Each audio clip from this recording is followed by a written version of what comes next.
एक उल्लू और एक उकाब की आपस में बहुत अच्छी दोस्ती हो गई। दोस्ती इस कदर गहरी हो गई कि वो एक दूसरे को नुकसान पहुंचाने का सोच भी नहीं सकते थे।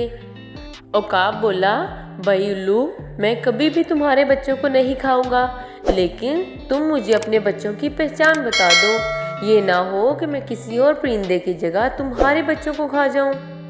उल्लू ने कहा, भाई ये भी को कहने की बात है, मेरे बच्चे तो सब परिंदों से ज्यादा प्यारे हैं और उनके चमकीले पर देखकर तुम खुद ही समझ जाओगे कि ये मेरे बच्चे हैं। उकाब ने उल्लू की बात काटते हुए कहा, बस अब मुझे समझ आ गई है, मैं तो अब कभी धोखा नहीं खाऊंगा, लेकिन मेरे भाई पूछ लेना तो जरूरी होता है, ये ना हो बाद में पछताना पड़ जाए।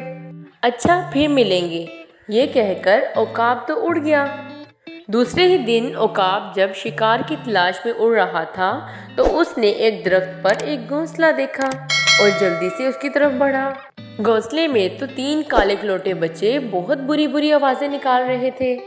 उकाब ने सोचा कि ये बच्चे तो मेरे दोस्त के नहीं हो सकते, क्योंकि ना तो ये प्यारे हैं और ना ही इनकी आवाज मीठी और सुरीली है।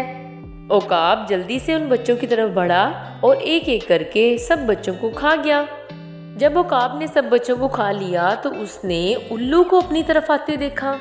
उल्लू ने आते ही बहुत ज्यादा शोर शुरू कर दिया और कहने लगा, वे तुमने ये क्या कर दिया, ये तो मेरे बच्चे हैं, तुम तो मेरे बच्चों को खा गए हो। उकाब बहुत ज्यादा खौफजदा होकर वहां से उड़ गया।